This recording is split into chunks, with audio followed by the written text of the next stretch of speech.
Tombak perak itu berdengung, seolah-olah itu adalah Chen Qingyuan, sangat sedih, dan hanya bisa mendesah bahwa takdir telah mempermainkannya dan bahwa dia tidak memilih waktu yang tepat. Jika jembatan ilahi tetap dibangun, Chen Qingyuan, seorang manusia biasa, dapat menyaingi bakat luar biasa kaisar. Setelah mencapai pencerahan, siapa yang tahu seberapa kuat dia nantinya? Tak heran jika eksistensi di sisi lain menunjukkan jejak ketakutan dan rela mengeluarkan biaya besar untuk melenyapkan variabel tersebut. Jika aku kalah, aku akan pergi dengan hanya satu napas tersisa dan merangkak ke jurang untuk menemanimu. Kata-kata ini terngiang di telinga Chen Qingyuan. Ini adalah janji yang dibuat kepada gadis berbaju merah, dan ini tidak dapat dipercaya. Bayangan dirinya dan gadis berbaju merah melintas di depan matanya. Chen Qingyuan tertawa getir dan bergumam dalam hati, sungguh masa yang buruk. Aku masih belum bisa mematahkan belenggu langit dan bumi dan membangun kembali era tatanan yang benar-benar baru.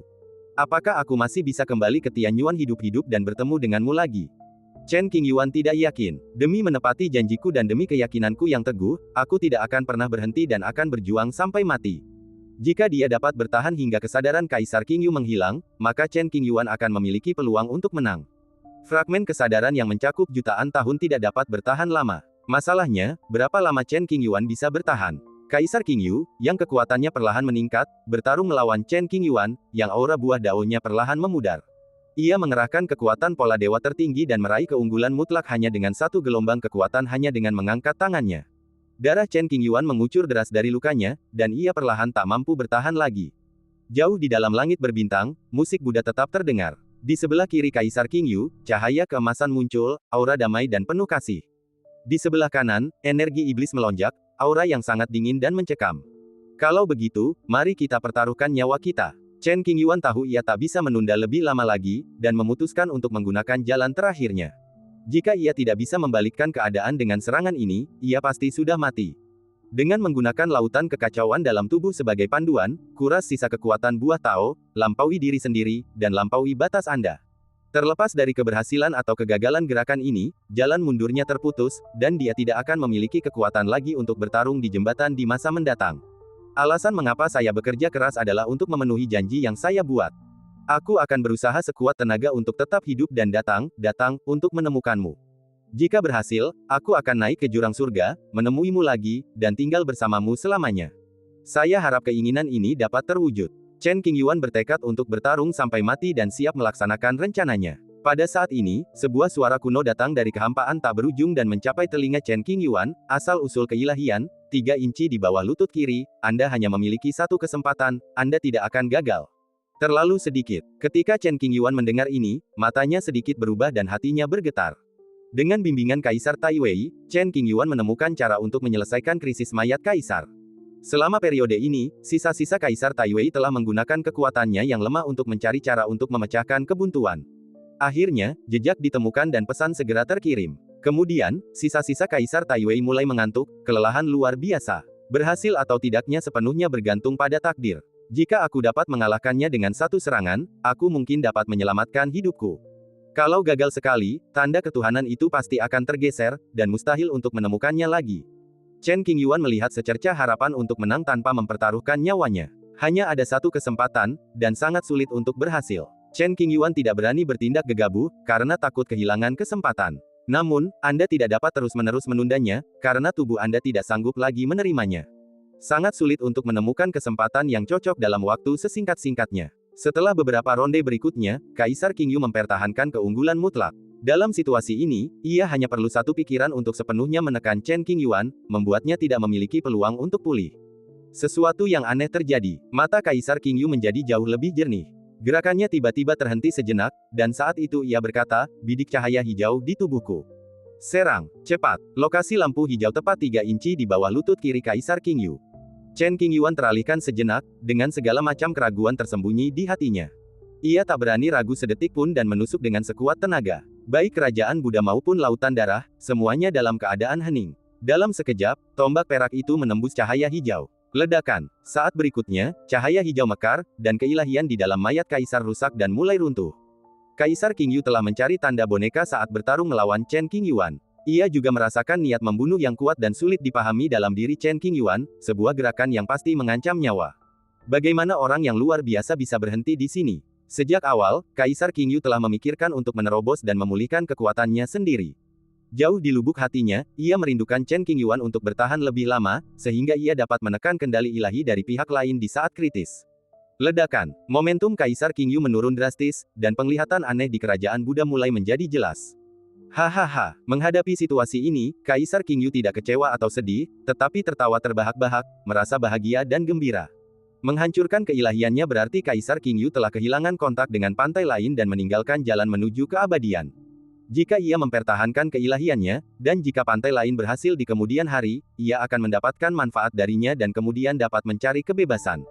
Akan tetapi, Kaisar Qingyu tidak mau menjadi boneka, apalagi berusaha menjadi lebih baik dari orang lain. Kebanggaan tetap teguh bahkan setelah kematian. Keberadaan di seberang sana, aku tak pernah menyangka Kaisar Qingyu akan membuat pilihan seperti itu. Entah seperti apa suasana hatinya saat itu. Jalan panjang yang telah ditempuh banyak orang, Kaisar Qingyu justru membuangnya bagai sepatu usang, sulit untuk diterima. Jika Kaisar Qingyu tidak memotong keilahiannya sendiri, akan sulit bagi Chen Qingyuan untuk menyelesaikan misinya bahkan dengan bimbingan Kaisar Taiwei. Dapat dikatakan bahwa perilaku Kaisar Qingyu memberi Chen Qingyuan harapan untuk masa depan, sehingga dia tidak perlu bekerja keras untuk memperbaiki fondasinya sendiri. Kamu, Chen Qingyuan menatap Kaisar, terdiam, tidak mengerti maksudnya. Saya datang ke dunia untuk bebas dan merasa nyaman. Bahkan setelah kematian, saya pun akan bebas. Bagaimana mungkin saya dimanipulasi oleh orang lain? Kesadaran Kaisar Qingyu berangsur-angsur menghilang dan suaranya berangsur-angsur melemah. Kebanggaannya yang tak tergoyahkan sungguh mengagumkan. Junior terkesan. Setelah menahannya cukup lama, Chen Qingyuan akhirnya mengucapkan kata-kata dalam hatinya menjadi satu kalimat dan membungkuk untuk menunjukkan rasa hormatnya. Kau sangat kuat. Jika kau naik tahta, itu akan menjadi peristiwa yang belum pernah terjadi sebelumnya. Kaisar Qingyu sebelumnya pernah berpikir bahwa ia akan mengagumi seorang manusia yang belum pernah mencapai sisi lain, dan bahkan manusia ini dapat bersaing dengannya secara langsung. Senior, pujianmu sungguh tidak dapat dipercaya. Chen Qingyuan berkata dengan rendah hati. Dulu ada orang sepertimu, dan mungkin takkan pernah ada lagi. Mata Kaisar Qingyu sebening air, dan ia berbisik, inilah saatnya. Bekerja keraslah untuk keluar dari masalah. Setelah itu, Kaisar Qingyu melangkah miliaran mil dan melintasi kehampaan tak berujung. Ia berencana untuk melihat tempat yang makmur dan mengunjungi tempat asalnya sebelum kesadarannya benar-benar hilang. Sebelum pergi, ia mendesah, aku sungguh ingin melihat masa depanmu dengan mata kepalaku sendiri, melihat era gemilang yang tak pernah ada. Sayang sekali, menatap punggung Kaisar Li Xian, Chen Qingyuan batuk seteguk darah, mengangkat tangan untuk menyekanya, tanpa mengalihkan pandangannya. Pertarungan ini berakhir dalam situasi ini. Kekuatan yang ditunjukkan Chen Qingyuan jauh melampaui 9 langkah jembatan ilahi dan menyentuh ranah terlarang. Ia bisa disebut sebagai variabel di luar Dao Agung. Jika kesadaran Kaisar Qingyu tidak dihidupkan kembali, akan sulit untuk melenyapkan Chen Qingyuan. Akan tetapi, Kaisar Qingyu mampu melepaskan kekuatannya yang tak tertandingi, tetapi ia juga mengorbankan keilahiannya sendiri, tidak mencari keabadian dan tidak ingin dikendalikan oleh orang lain. Sisi lain itu ada, dan tidak peduli seberapa banyak aku merencanakannya, aku tidak pernah menyangka akan berakhir seperti ini. Panggilan. Badai langit berbintang tiba-tiba muncul, menghancurkan hukum-hukum yang kacau di medan perang dan menghentikan hukum-hukum kehampaan yang mencabik-cabik dan menghancurkan. Kaisar Qingyu tidak ingin mencelakai Changbi lagi karena dirinya sendiri, jadi dia menenangkan medan perang dan mengembara di langit berbintang yang luas. Satu langkah, dan Anda akan mencapai daerah makmur Weiji Star Domain. Kekuatan teratas di dekatnya termasuk sekolah Konfusianisme, sekte penjinak binatang, dan seterusnya. Kekuasaan sang kaisar sangat luar biasa, dan semua orang berlutut untuk memberi hormat. Kaisar, keberadaan puncak suatu era kini telah menyeberangi sungai waktu yang panjang dan turun ke dunia manusia di masa depan. Bagaimana mungkin ini tidak membuat dunia ketakutan? Beraninya mereka menatap langsung ke wajahmu dan gemetar ketakutan. Lebih dari 2 juta tahun yang lalu, sosok yang tak tertandingi ini hidup di sini. Merupakan suatu kehormatan besar bagi kita untuk dapat memandang sosoknya. Banyak sekali tokoh berpengaruh di aliran Konfusianisme yang memandang sosok Kaisar Li Xian yang samar, berkeringat dingin, dan amat gembira. Jika seberkas saja kekuatan kekaisaran jatuh, seluruh aliran Konfusianisme akan lenyap. Untungnya, semua orang di sekte itu berkeringat dingin, merasakan campuran kegembiraan karena berhasil selamat dari bencana dan ketakutan mendalam pada akhirnya. Tubuh Kaisar Qingyu tampak berbeda dari sebelumnya. Jauh di dalam tanah tua, sekelompok lelaki tua dari klan kuno memandangi sosok Kaisar Qingyu yang gagah dari kejauhan, mendiskusikannya. Adapun apa yang berbeda, mereka tidak dapat menjelaskannya. Mayat Kaisar muncul dari ujung langit berbintang. Mungkinkah Chen Qingyuan telah terbunuh? Mayat Kaisar telah kembali, kemungkinan besar menandakan akhir pertempuran. Jika memang demikian, maka nasib Chen Qingyuan sudah jelas. Banyak orang yang berpikir demikian dan merasa amat sedih. Raja Tianyong, Xiao Junchou, orang-orang dari Sekte Pedang Dongli, pangeran tertua dari klan Naga Lihai, Lao Hei dan lainnya. Dia tidak mungkin mati. Di Villa Langya, Pangeran Nangong Ge telah menghitung beberapa kali, tetapi pemandangan yang dilihatnya tampak seperti ilusi, dan sulit untuk menangkap jejak spesifiknya. Meskipun ia tidak dapat melihat sekilas seluruh situasi pertempuran, intuisinya begitu kuat dan ia tidak meragukannya. Di suatu tempat di Dizu, sangat terpencil. Puncak-puncak gunung yang curam tertutup salju, dan udara dingin membawa kabut tebal. Langit gelap dan awan-awan tebal, dan sesekali angin menderu, meniup kepingan salju menjadi heboh. Kaisar Qingyu berdiri di puncak, mengenakan baju zirah hitam pekat. Matanya yang dalam mengamati seluruh pemandangan. Emosi yang kompleks muncul dari kedalaman matanya, dan ia bergumam serak, mengunjungi kembali tempat lama, semuanya telah berubah. Bagaimana seseorang bisa sempurna? Bahkan seorang kaisar yang berkuasa di era kemakmuran besar pun masih memiliki sedikit penyesalan. Waktu kecil, aku bertemu seorang gadis, tapi kami tak pernah bertemu lagi setelah berpisah. Saat aku kembali dengan penuh kejayaan, gadis itu telah tiada, dan sosok mudaku pun hanyut, hanya menyisakan kesedihan. Mungkin karena dia merindukan gadis itu, atau mungkin karena dia tidak puas dengan istrinya. Singkatnya, Kaisar Qingyu tidak ingin hidup selamanya. Hidup gemilang saja tidak cukup. Semakin lama Anda hidup, semakin kesepian Anda jadinya. Membosankan, sangat membosankan. Kaisar Qingyu bepergian ke banyak tempat, dan kemanapun ia pergi, roh dari semua ras harus bersujud untuk menyambutnya dengan hormat, tidak berani menunjukkan rasa tidak hormat. Selamat datang Kaisar leluhur klan kami. Setelah mengetahui bahwa Kaisar sudah dekat, beberapa setan yang kuat mengumpulkan ribuan orang dan berlutut dengan berani untuk menyembah, berharap memperoleh keberuntungan, membayangkan suatu era di mana para setan akan naik ke surga dan menguasai seluruh wilayah. Iblis itu bebas dan tak terkendali, bebas dan tak terkekang. Kau salah paham dan hanya mengejar hal-hal remeh. Ini tindakan bodoh. Kaisar Qingyu melirik orang-orang ini dan tahu jalan mana yang mereka tempuh, lalu dia menunjukkannya dalam satu kalimat. Carilah bimbingan Kaisar. Para setan berlutut dan memohon. Menyerahkan jalan dan memulai kembali. Mengingat hubungan mereka dengan klan iblis, Kaisar memberi mereka solusi. Apa? Para setan terkejut dan tidak mempercayainya. Menyerahkan kultivasi sihir yang telah aku kembangkan hampir sepanjang hidupku dan memulai dari awal lagi, sungguh sebuah lelucon. Jika kata-kata ini tidak keluar dari mulut Kaisar, semua orang pasti akan menyuarakan keraguan. Mungkin nasihat Kaisar itu benar, karena tidak seorang pun bersedia melepaskan kultivasinya, dan mereka semua terdiam. Sejak kematianku, apakah ada Raja Iblis lain di bumi? Kaisar Qingyu tiba-tiba datang. Aku tidak tahu. Kerumunan itu tidak begitu mengenal sejarah kuno, dan mereka hanya tahu bahwa dalam ratusan ribu tahun terakhir, belum lagi Raja Iblis, bahkan pahlawan-pahlawan papan atas pun telah lahir. Memikirkan hal ini, secerca kebingungan muncul di mata para iblis. Mungkinkah jalan yang mereka tempuh sepanjang hidup mereka salah? Iblis ya iblis, dan kejahatan ya kejahatan. Jalan kebebasan bukan berarti kau bisa berbuat sesuka hati. Harus selalu ada batasnya. Pada masa kejayaan Kaisar Qingyu, hal terburuk yang pernah dilakukannya adalah mencari wanita cantik yang mau menikah, minum-minum, dan bersenang-senang. Sayang sekali dia kehilangan keseimbangan di usia tuanya, difitnah, dan berakhir seperti ini. Membubarkan. Apa yang perlu dikatakan telah dikatakan. Kaisar Qingyu tidak akan tinggal di sini lagi. Ia melangkah ke udara dan melambaikan lengan bajunya. Huff. Tiba-tiba angin kencang bertiup di berbagai tempat, menghancurkan tanah jahat dan membubarkan kekuatan jahat. Kekuatan klan iblis bagaikan air pasang yang surut, datangnya cepat dan perginya cepat pula. Terlalu banyak yang mati karenaku. Kaisar Qingyu tahu ia telah menyebabkan pertumpahan darah yang tak berkesudahan, dan entah disengaja atau tidak, ia tak bisa lepas dari tanggung jawab. Ia melintasi langit berbintang, mengibaskan lengan bajunya, dan meratakan tanah iblis dalam sekejap mata. Jurang iblis tak lagi memiliki niat membunuh yang tak terbatas, ia telah menyatu dengan lautan kekacauan dan lenyap. Tak terhitung banyaknya martir Sekte Qing yang terkubur di jurang iblis dan kembali ke ketiadaan. Meskipun para martir telah tiada, jejak mereka akan selamanya tersimpan di setiap sudut dunia dan terukir dalam sungai waktu yang panjang. Kekuatan iblis telah hilang, dan kita telah lolos dari bencana. Makhluk-makhluk di banyak daerah mengira bencana akan terjadi, tetapi mereka tidak pernah menyangka pikiran jahat yang membebani kepala mereka akan lenyap sepenuhnya. Mereka justru selamat dan sangat gembira. Seberkas sinar mentari yang hangat menembus lapisan awan gelap, menyinari bumi yang luas, membawa harapan bagi manusia. Kejahatan ini kejam dan tak termaafkan. Kembali ke sekitar tanah lama, Kaisar Qingyu merasa bersalah. Keberadaan Kaisar telah terbukti, dan tangan mereka berlumuran darah yang tak terhitung jumlahnya. Namun, kekacauan ini telah merenggut terlalu banyak nyawa tak berdosa dan sulit untuk menghapusnya. Kalau orang lain, mereka mungkin hanya menertawakannya dan tidak peduli. Siapakah yang menjadikan Kaisar Qingyu tidak hanya seorang pembudidaya setan, tetapi juga ahli dalam agama Buddha?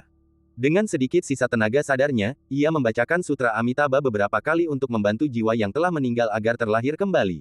Setelah itu, Kaisar Qingyu bersiap melangkah ke tanah tua dan memilih tempat untuk peristirahatannya yang abadi. Jiutu tidak diragukan lagi adalah tempat terbaik. Dipenuhi dengan hukum waktu kuno, cukup untuk melarutkan tubuh kaisar dan mengembalikannya ke kehampaan. Sebelum melautkannya secara sukarela, seseorang juga dapat bergulat dengan jejak-jejak kehendak para pahlawan kuno. Sungguh suatu berkah. Melangkah. Pada saat ini, Chen Qingyuan menghabiskan beberapa waktu untuk sementara waktu mengobati luka-lukanya dan datang dari kedalaman langit berbintang. Chen Qingyuan masih hidup. Orang-orang di dekatnya terkejut ketika melihat sosoknya dan berteriak ngeri. Ia mengenakan gaun hitam gelap dengan 2 garis bergelombang di manset dan sulaman halus di sudut-sudutnya. Sebuah liontin giok dekoratif menggantung di pinggangnya, menonjolkan sosok Chen Qingyuan yang tampan, bagaikan pohon pinus tunggal di puncak gunung bersalju. Karena dia terluka parah dalam pertempuran ini, ki dan darahnya terkuras dan wajahnya tampak sedikit pucat.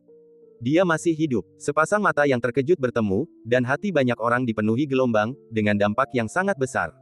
Saya pikir Chen Qingyuan telah meninggal di ujung langit berbintang setelah pertempurannya dengan Kaisar Qingyu. Namun, saya tidak pernah menyangka hasilnya akan seperti ini. Ada yang senang, ada pula yang sedih. Apa yang terjadi dalam pertempuran besar di langit berbintang? Detak jantung beberapa orang sama cepatnya dengan ketukan genderang perang, tak terkendali dan mustahil diredam. Mereka sangat penasaran dengan jalannya dan hasil pertempuran. Apakah akan ada pertarungan lagi? Melihat Chen Qingyuan dan Kaisar Qingyu tak berjauhan, banyak orang yang entah kenapa merasa gembira, tak sabar menyaksikan keseruannya. Beberapa bahkan berharap Chen Qingyuan gugur dalam pertempuran, dan hidupnya pun berakhir di sana. Beberapa saat yang lalu, Kaisar Qingyu mengambil tindakan untuk melenyapkan bencana jurang iblis, yang menggemparkan seluruh dunia. Tidak seorang pun tahu mengapa mayat kaisar berubah dan mengapa ia sendiri yang memotong sumber jurang iblis. Mayat sang kaisar tampak hidup dan memiliki kesadarannya sendiri. Keagungannya tak terbatas dan ia tak terkalahkan di alam semesta. Kemanapun dia pergi, semua ras menundukkan kepala. Sosok kaisar kuno terpatri dalam jiwa banyak orang. Tahukah kamu siapa yang meninggalkan tempat ini? Melihat Chen Qingyuan datang ke wilayah Tanah Lama, Kaisar Qingyu berhenti sejenak, berbalik dan mengeluarkan suara serak, yang bergema di langit berbintang dan terdengar di telinga banyak orang. Para kultivator papan atas di sekitar mereka, setelah mendengar kata-kata Kaisar Qingyu, terguncang, seolah-olah mendengarkan suara-suara ilahi dari surga. Tubuh mereka gemetar tak terkendali, mata mereka melebar, pupil mereka berkilauan penuh kekaguman. Kaki mereka terasa mati rasa dan kaku, seolah-olah terhubung ke tanah, tak dapat bergerak. Kaisar kuno menggunakan gelar hormat, Jun, saat berbicara dengan Chen Qingyuan. Pertarungan berlanjut hingga ke kedalaman langit berbintang. Apa yang terjadi? Mengapa keduanya berhenti bertarung dan rukun satu sama lain? Chen Qingyuan adalah eksistensi yang tak tertandingi di zaman kuno. Bahkan jika dia bereinkarnasi lagi, dia seharusnya tidak mencapai puncak dalam satu hari. Apakah Chen Qingyuan benar-benar merupakan 9 langkah jembatan ilahi? Jika demikian, bagaimana dia bisa berdiri bahu-membahu dengan kaisar kuno dengan tubuh fana? Jika tidak, tidak akan ada sedikit pun jejak fluktuasi pola kekaisaran di tubuhnya, yang menunjukkan bahwa ia tidak memiliki tanda-tanda mencapai pencerahan. Pertanyaan yang tak terhitung jumlahnya memenuhi pikiran orang-orang, wajah mereka dipenuhi rasa takut dan curiga, mulut mereka terbuka dan kosong, seperti orang bodoh. Di luar Tanah Lama, ada kehampaan yang dingin dan sunyi. Saat ini, ada kaisar besar terakhir di dunia, Tai Wei. Chen Qingyuan dan Kaisar Qingyu tidak berjauhan, di permukaan air yang sama. Mereka saling menatap dan menyebut seseorang. Kemudian, Kaisar Qingyu menutup matanya, mengerahkan kekuatan misterius, dan menemukan jejak yang ditinggalkan Kaisar Tai Wei di dunia. Kesadaran ilahi Kaisar menyelimuti bintang-bintang yang tak terhitung jumlahnya hanya dengan satu pikiran, mengekstrak informasi yang ia inginkan dari segala aspek. Misalnya, percakapan antar rakyat, jejak hukum khusus, dan sebagainya. Orang-orang yang menakjubkan, aku tidak sebaik mereka. Setelah beberapa waktu, Kaisar Qingyu tampaknya telah menemukan beberapa jejak Taoisme dari zaman kuno, dan bahkan menyimpulkan beberapa adegan perang kuno. Merasa malu terhadap diri sendiri dan mengakuinya secara terbuka. Senior, Anda terlalu rendah hati. Chen Qingyuan memberi hormat. Pikiranku hampir hilang. Kesadaran Kaisar Qingyu masih tersisa beberapa jam lagi sebelum benar-benar hilang. Ia tidak menunjukkan keengganan, tidak menunjukkan perilaku ekstrim, dan sangat tenang, jika kau tidak meninggalkanku, maukah kau minum secangkir bersamaku? Ini merupakan suatu kehormatan bagi generasi muda. Bagaimana mungkin Chen Qingyuan menolak minum dan berdiskusi tentang Dao dengan Kaisar kuno? Meskipun kekuatan buah Dao tidak seberapa, buah itu masih bisa dihabiskan dalam beberapa jam. Jadi, keduanya duduk di sudut langit berbintang, dengan sebuah meja yang terbuat dari kekuatan spiritual terkondensasi diletakkan di hadapan mereka. Di atas meja, ada beberapa anggur berkualitas, yang dibawakan oleh Chen Qingyuan. Mengabaikan pandangan dunia, kedua lelaki itu duduk berhadapan dan minum tanpa menyembunyikan apapun. Setelah menyesap anggur debu merah, tubuh Kaisar Qingyu yang layu dan membusuk tak lagi merasakan apapun. Namun, ia menikmati ketenangan saat itu dan mendesah, anggur yang sangat nikmat. Apa yang masuk ke tenggorokanmu adalah anggur, apa yang kau rasakan adalah kehidupan. Saya selalu berpikir bahwa setelah kematian, jejak kesadaran dapat dihidupkan kembali, dan saya dapat melihat monster yang begitu menakjubkan, yang unik di zaman kuno dan modern. Ternyata menjadi mainan orang lain ada hikmahnya, setidaknya ada kesempatan untuk melihat kampung halaman lagi. Mengenai jalan menuju keabadian, Kaisar Qingyu tidak menganggapnya serius sama sekali. Sahabat lama telah tiada, apa gunanya hidup selama alam semesta? Itu hanya menambah kesepian dan penyiksaan diri. Bagaimana kamu sampai ke jembatan itu? Setelah minum beberapa cangkir anggur, Kaisar Qingyu berbicara. Pistol, jawab Chen Qingyuan. Aku tidak mahir dalam ilmu tombak, kata Kaisar Qingyu, tapi aku punya beberapa wawasan tentang jalur jembatan ilahi dan hukum-hukum di seberang sana. Maukah kau mendengarnya? Tolong ajari aku, Kaisar. Secerca kegembiraan terpancar di mata Chen Qingyuan, dia menangkupkan tinjunya dan berkata. Sebelum menghilang sepenuhnya, Kaisar Qingyu ingin meninggalkan sesuatu di dunia ini. Berdiskusi tentang Dao dengan Chen Qingyuan adalah pilihan yang sangat bijaksana. Lebih baik dikatakan sebagai khotbah daripada membahas kebenaran. Kaisar mengutarakan wawasannya sendiri tentang kebenaran dan asal-muasal kultivasi ganda antara Buddha dan iblis tanpa ragu. Dentang, suara surgawi bergetar, dan pola Dao menyebar di kehampaan, mengaburkan sosok kedua orang itu. Pemandangan yang penuh berkah muncul di berbagai belahan dunia, dan cahaya kemerahan itu membentang ke seluruh bidang bintang yang tak terhitung jumlahnya, meliputi miliaran bintang. Seluruh alam semesta begitu luas, dan area yang dicakup oleh pola kekaisaran hanyalah sebagian kecil. Masih banyak makhluk di tempat lain yang tidak dapat melihat fenomena aneh ini dan harus menunggu hingga nanti untuk mengetahui kejadian ini. Chen Qingyuan mendengarkan dengan tenang, meresapi setiap kata Kaisar Qingyu dalam benaknya.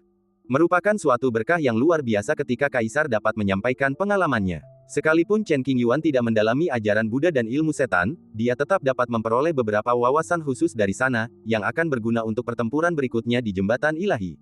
Berdengung, cahaya hijau mengalir seperti sungai yang deras, mengelilingi kedua orang itu. Karakter yang tak terhitung jumlahnya yang tidak dapat dipahami dunia muncul di kedalaman langit berbintang, sebagian besar, sebagian kecil, muncul dan menghilang dari waktu ke waktu.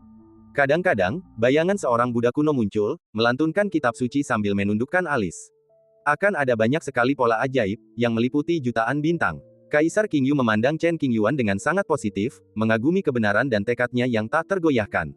Ia bersedia mengulurkan tangan untuk membantu kesadaran terakhirnya yang tersisa dan membantunya menghindari kesesatan. Setelah 2 jam, fenomena aneh itu berangsur-angsur menghilang. Langit berbintang yang luas itu sunyi dan dingin. Kaisar minum segelas anggur lagi, mengucapkan selamat tinggal kepada Chen Qingyuan, menghadap ke tanah tua, berdiri dan pergi. Senior, silakan luangkan waktu. Melihat kepergian Kaisar, Chen Qingyuan merasakan emosi campur aduk dan bergumam pada dirinya sendiri. Betapapun hebatnya seseorang, ia tidak dapat lepas dari kekuatan waktu. Selama bertahun-tahun, tidak mengherankan bahwa banyak sekali orang kuat mengejar keabadian, hanya untuk membekukan kejayaan yang telah mereka perjuangkan sepanjang hidup mereka dan mencegahnya menjadi ketiadaan seiring berjalannya waktu. Kaisar Qingyu akan datang ke negeri lama. Dia pasti tidak ingin membunuh kita semua, kan? Para leluhur klan kuno abadi gemetar seluruh tubuhnya, merasakan dingin, dan gemetar ketakutan. Para tetua suku kuno takut kehilangan nyawa mereka, jadi mereka bergegas masuk ke kedalaman tanah lama mereka seperti orang gila, tanpa menoleh ke belakang, masing-masing lebih cepat dari yang lain. Jalan yang ditinggalkan tiba-tiba mendapat hantaman dari para tetua dan retakan segera muncul. Gemuruh, gemuruh. Menghadapi ancaman Kaisar, para prajurit perkasa dari klan kuno tak berani berhenti sejenak. Meskipun ada tanda-tanda runtuhnya kanal, kecepatan mereka tak melambat sedikit pun. Kalau saja aku setengah langkah lebih lambat, aku akan kehilangan nyawaku. Tanpa mereka sadari, Kaisar Qingyu tidak berniat membunuh orang-orang dari klan kuno itu dan tidak peduli sama sekali. Orang-orang ini hanya membayangkan sesuatu dan berada dalam keadaan kebingungan. Kalau saja kami tahu bahwa sang kaisar benar-benar berani menginjakkan kaki di tanah lama, para tetua suku pasti sudah kembali ke sukunya dan tidak berani lagi menyaksikan keasyikan di sini. Ledakan. Karena orang lanjut usia tidak memperhatikan tekanan pada bodi mobil, tanda-tanda kerusakan bodi mobil pun semakin banyak. Tidak lama kemudian, orang kuat dari 7 langkah jembatan ilahi mengambil langkah yang salah dan menyentuh hukum waktu di tanah lama. Kemudian, ia memicu kerusuhan besar, bertempur melawan orang-orang tak dikenal dan tokoh-tokoh terkemuka di masa lalu. Setelah lebih dari 100 ronde, ia tewas dengan teriakan memilukan, tanpa menimbulkan satu pun gelombang. Hati-hati, jangan membuat kesalahan.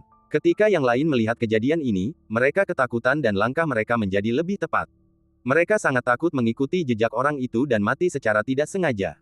Metode kaisar kuno benar-benar mengerikan. Bahkan setelah sekian tahun, tak ada manusia di bumi yang mampu menandinginya. Sebagai eksistensi teratas di akhir periode Shen Xiao, menghadapi sisa kekuatan Kaisar Gai, dia hanya bisa melarikan diri dan bahkan tidak memiliki kualifikasi untuk berjuang. Satu kaisar, satu orang, menekan alam semesta. Ini bukan sekedar omongan, tetapi fakta yang tidak terbantahkan. Pada masa kejayaan klan kuno abadi, setiap klan memiliki senjata leluhur dan kekuatan asal. Dengan bersatu, mereka dapat memperoleh rasa hormat dari kaisar-kaisar era tertentu dan hidup damai. Baru setelah Kaisar Taiwei naik tahta, ia menghancurkan beberapa klan kuno abadi yang tidak patuh dan menghancurkan harga diri klan kuno lainnya, lalu terus hidup di kedalaman tanah lama. Setelah sejuta tahun, meskipun klan kuno abadi masih kuat, mereka jauh dari menakutkan seperti pada puncaknya. Lebih jauh lagi, klan kuno hanya bisa melepaskan secercah kekuatan di luar wilayah jembatan ilahi dengan mengandalkan esensi urat leluhur dan mengaktifkan artefak leluhurnya. Para tua ini mati-matian berusaha pulang, berharap dapat mengandalkan esensi tersebut dan mencari perlindungan. Sebelumnya, semua klan kuno bersatu dan mengirimkan 48 pendekar unggul untuk mencari mayat kaisar dan merebut keberuntungan. Saat ini, selain orang perkasa yang baru saja meninggal dalam hukum waktu, hanya ada 22 orang yang masih hidup, dan sebagian besar dari mereka terluka. Ada banyak klan kuno yang mengalami kerugian tragis, seperti klan naga sejati, klan kuno suci, klan kuno Dingxuan, dan seterusnya. Itu benar-benar kekuatan tempur tingkat atas. Jika bukan karena mayat Kaisar Qingyu, menempatkannya di dunia manusia akan menjadi serangan pengurangan dimensi. Sayangnya, takdir mempermainkan kita. Ledakan. Jalanan tidak dapat menahan datangnya kembalinya sekelompok orang kuat yang disertai kekerasan, dan beberapa tempat mulai runtuh. Untungnya, sebelum jalan hancur total, para lelaki tua itu akhirnya kembali ke ujung tanah lama dan bersembunyi di antara klan mereka masing-masing. Mereka masih ketakutan dan kengerian di wajah mereka tak kunjung reda. Kejadian ini sudah cukup untuk memberi pelajaran kepada orang-orang tua itu, dan mereka tidak akan pernah berani meremehkan situasi eksternal lagi. Hanya untuk pulih dari cedera, saya tidak tahu berapa tahun yang dibutuhkan dan berapa banyak sumber daya tingkat atas yang akan dikonsumsi. Leluhur, apa yang terjadi? Orang-orang di klan kuno masih belum menyadari situasi di luar. Ketika mereka melihat sekelompok leluhur tampak tergesa-gesa dan cemas, mereka menjadi gelisah dan gugup, lalu tak kuasa menahan diri untuk bertanya. Kita bicara nanti. Para leluhur tak berniat memberikan penjelasan kepada generasi muda klan. Mereka semua berada dalam urat nadi leluhur, siap menghadapi musuh yang kuat kapan saja. Kaisar Qingyu samar-samar merasakan keberadaan khusus di bawah jembatan Shen dan ingin pergi dan menyelidikinya, berharap bertemu dengan Taiwei yang legendaris. Lalu ia berpikir, aku telah ditandai oleh kehadiran ilahi dari pantai seberang, dan meskipun kini telah rusak, jejaknya masih tersisa. Jika aku pergi ke jembatan ilahi, aku akan dengan mudah mengulangi kesalahan yang sama, jadi lebih baik aku melupakannya. Saya tidak menganggapnya enteng, dan saya merasa menyesal. Namun, kehidupan memang seperti itu, tidak mungkin untuk menjadi sempurna. Sungguh suatu berkah bisa kembali ke tanah kelahiran dan memilih caramu sendiri untuk mengakhiri hidup. Tak ada yang bisa diminta terlalu banyak. Dapatkah hukum waktu yang tersisa mengungkap diriku di masa lalu? Kaisar Qingyu telah mencapai tanah leluhur dan secara bertahap menyelami lebih dalam. Ketika ia menyadari bahwa hukum waktu yang istimewa telah dilestarikan di sini, ia tidak takut, melainkan merasa penuh harap. Kapan? Saat aku melangkah maju selangkah demi selangkah, kesadaranku telah mencapai batasnya dan pandanganku pun semakin kabur. Berjalan jauh ke dalam tanah tua, hukum kekacauan dipicu, menyebabkan jejak para pahlawan kuno muncul, dengan niat membunuh dan kekuatan yang luar biasa. Menghadapi bayangan lelaki tua perkasa itu, Kaisar Qingyu tetap tenang dan membiarkannya menyerang. Merupakan suatu kehormatan besar untuk menyeret tubuh saya yang hancur dan bertarung melawan bayang-bayang seorang pahlawan. Setelah dipukuli beberapa lama, gerakannya menjadi lambat dan banyak bekas luka muncul di sekujur tubuhnya. Kesadaran itu tidak dapat bertahan lagi, dan bagian terakhirnya meninggalkan tubuh. Pada saat itu, waktu seakan berhenti. Kaisar Qingyu melihat sebuah kota kecil dan berjalan lurus di sepanjang jalan. Di ujungnya terdapat sebuah sungai kecil. Ada pohon plum di tepi pantai. Saat bunga-bunganya mekar sempurna, aromanya tercium oleh angin, menyegarkan hati. Di bawah pohon prem, terdapat seorang gadis bergaun panjang biru muda, berkerudung, dengan alis indah dan kepala yang halus. Ia memiliki temperamen yang elegan dan aura yang segar dan tak biasa. Kenangan yang tersembunyi jauh di dalam hatiku menjadi semakin jelas. Biksu muda yang turun gunung untuk mempraktikkan agama Buddha tanpa sadar berjalan ke kaki pohon plum, menangkupkan kedua tangannya, membungkuk, dan berkata dengan suara kekanak-kanakan, "Nama saya Yuan Yao, dan saya merasa terhormat bertemu dengan Anda, sang pendonor wanita." Dari mana biksu kecil ini berasal? Gadis berpakaian biru itu meliriknya, menatapnya dari atas ke bawah, dan suaranya lembut dan menyenangkan, seperti burung lark. Dari gunung, sang biksu kecil menunjuk ke arah sebuah gunung besar di sampingnya, menundukkan kepalanya dengan takut-takut, tidak berani menatap mata gadis itu, lalu menjawab dengan jujur dalam suara rendah dan lemah. "Ada apa kau datang untuk bicara denganku?"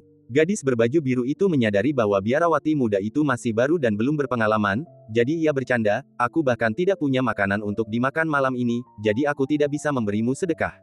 Apakah Anda lapar, Nona?" Mendengar bahwa nona muda itu tidak punya makanan, biksu muda itu tanpa ragu mengeluarkan beras pecah yang ia peroleh dari sakunya, memasukkannya ke dalam kantong kain, dan menyerahkannya kepada nona muda itu. "Saya punya makanan, saya bisa memberikannya kepada Anda, Nona."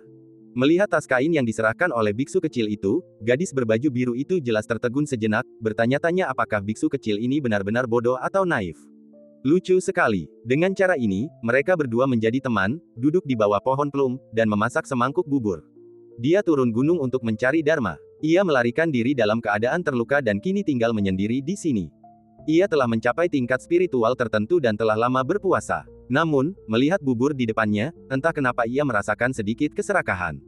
Keduanya saling berpandangan dan tidak bisa menahan senyum. Pandangan yang bertahan selama 1000 tahun, kepahitan yang tak berujung. Saat kesadaran Kaisar Qingyu memudar, ia akhirnya menemukan sosok masa mudanya dan melihat wajah gadis itu dengan jelas. Wajahnya tidak lagi samar seperti dalam ingatannya, melainkan sangat jelas. "Saya menemukannya." Sang kaisar mengulurkan tangannya, tampak tidak menggenggam apapun, tetapi sesungguhnya ia menggenggam sesuatu yang paling penting. Kaisar tersenyum. Wow, saat berikutnya, tubuh Kaisar Qingyu dilahap oleh hukum waktu dan segera berubah menjadi ketiadaan, menjadi bagian dari sungai waktu yang panjang. Kehidupan Kaisar Qingyu berakhir sesuai pilihannya sendiri. Di puncak suatu era, dia tidak mau menyerah dan tidak mau tunduk pada keabadian. Angin datang dan segera menghilang. Para pahlawan masa lalu telah meninggal dunia, dan para pahlawan masa kini masih memiliki jalan panjang untuk ditempuh. Saya merasa sangat terharu mengucapkan selamat tinggal kepada Anda. Chen Qingyuan menenangkan diri, berjalan dengan tangan di belakang punggungnya, dan menuju ke Northern Wilderness. Melintasi langit berbintang dan melintasi lautan batas. Dengan langkah yang tak terhitung jumlahnya, dia tiba di Akademi Daoyi dalam waktu yang sangat singkat. Ia mengenakan jubah hitam, matanya gelap dan dalam, bagaikan jurang. Secercah cahaya redup berkelebat di antara alisnya, manifestasi kekuatan buah Dao. Ini berarti sebagian besar kekuatannya telah terkuras dan akan sulit baginya untuk mempertahankannya dalam waktu lama. Raja atas wilayah utara yang terpencil, menghadap ke gunung-gunung dan sungai-sungai. Setiap inci pemandangan ada dalam pandangan Anda. Qingyuan, dia ada di sini. Ketika sosok Chen Qingyuan muncul di sini, semua orang di akademi terkejut. Mereka muncul satu demi satu, bersorak satu demi satu, sangat gembira dan emosinya tidak stabil. Meskipun pertempuran antara makhluk tertinggi dan Gaihe terjadi di hutan belantara utara yang terpencil, semua orang mengandalkan fondasi sekte dan mempelajari detailnya dalam waktu singkat. Siapa yang dapat membayangkan bahwa seorang junior ternyata bisa menjadi reinkarnasi dari orang yang sangat luar biasa, dan dalam waktu sesingkat itu ia bisa berdiri di awan dan bertarung melawan kaisar. Semua orang terkejut dan terdiam. Mereka menatap kosong ke atas, menatap Chen Qingyuan yang berdiri di dataran tinggi, seolah-olah sedang memata-matai dewa. Mereka dipenuhi rasa kagum, dan sedikit rasa gelisah serta takut. Waktu terus berjalan, dan Chen Qingyuan bahkan tidak dapat menyapa para tetua, apalagi sempat mengenang masa lalu. Memanggil, dia perlahan mengangkat tangan kirinya ke arah Akademi Daoyi, dan pola Dao yang tak terlihat menyebar, melewati penghalang formasi besar Akademi dan memasuki istana. Ada tempat tidur es khusus di aula, di mana terbaring seorang gadis kecil. Gadis itu adalah Yi, putri Buddha. "Gadis, kamu akan baik-baik saja."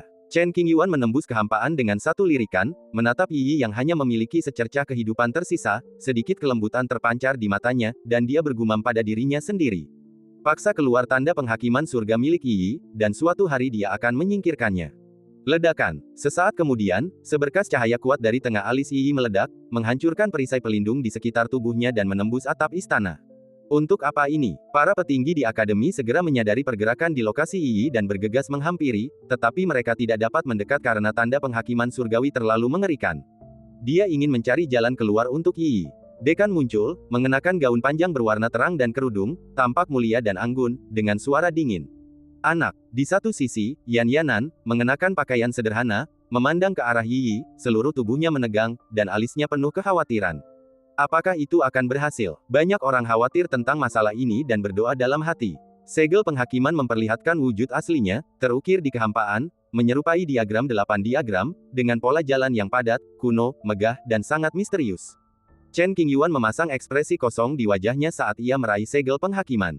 Ledakan. Tiba-tiba, hukum tanda itu bereaksi hebat, bergetar tak stabil dan menolak tangan Chen Qingyuan yang terulur.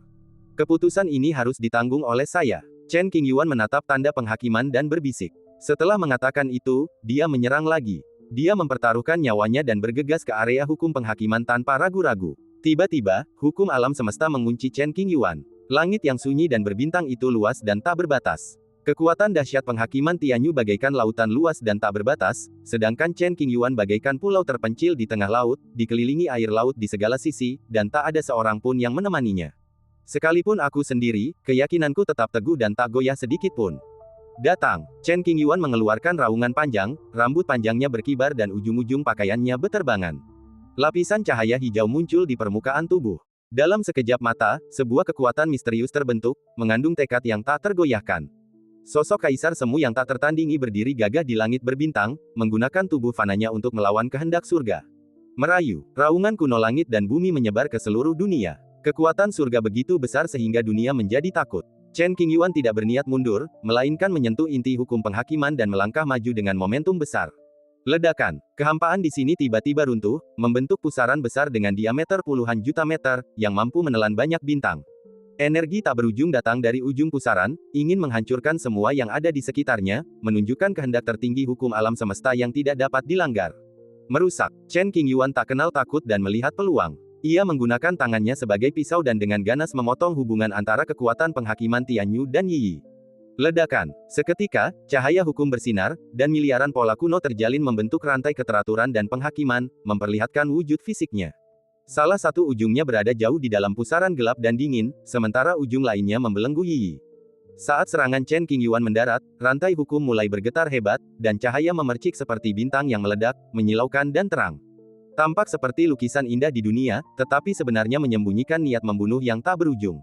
Dia berutang budi padaku. Tubuh Chen Qingyuan dipenuhi cahaya kemerahan, dan setiap detak jantungnya, melodi kuno dan dalam akan terdengar. Konsumsi kekuatan buah itu diiringi dengan dimainkannya musik kuno, yang seolah-olah menjadi ucapan selamat tinggal pada pengalaman di masa lampau, dan juga seolah-olah menyambut masa depan, meniupkan pendahuluan bagi datangnya era yang cemerlang dan makmur. Pukulan demi pukulan membombardir rantai penghakiman, dan seluruh langit berbintang bergetar. Setiap pukulan menghantam penghalang hukum langit dan bumi. Setelah puluhan kali berturut-turut, Chen Qingyuan akhirnya membuat beberapa kemajuan. Ledakan. Dengan suara keras yang mengguncang langit dan bumi, rantai yang mengikat Yi putus. Gemerincing. Meskipun rantainya putus, kekuatan penghakiman tidak lenyap. Hukum langit dan bumi yang mengerikan, bagaikan gelombang yang mengguncang, langsung menelan Chen Qingyuan. Karena Chen Qingyuan mengganggu persidangan, dia harus menerima hukuman.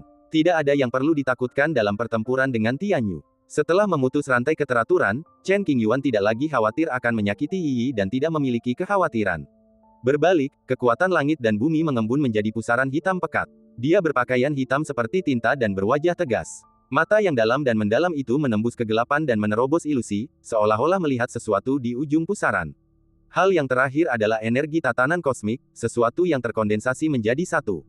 Mata Tianyu. Ini bukan pertama kalinya Chen Qingyuan menatap mata langit. Di zaman kuno, ia pernah menghancurkan jembatan pemberontakan ilahi sendirian. Ia membenci perubahan zaman dan ingin menemukan cara untuk mencapai pencerahan tertinggi. Sayangnya Chen Qingyuan dikalahkan saat itu. Tahta Kaisar Agung tidak perlu dianugerahkan oleh surga. Chen Qingyuan tidak pernah disukai oleh Tuhan sebelumnya, dan itu tidak akan mungkin terjadi di masa depan. Pada posisi itu, seseorang hanya dapat mengandalkan kemampuannya sendiri untuk mengatasi semua kesulitan di depan dan mencapai puncak selangkah demi selangkah. Selama hukum penghakiman masih ada, Chen Qingyuan tidak bisa mundur. Begitu ia mundur, Dao Surgawi akan kembali mengunci Yi dan menghabisinya tanpa ampun.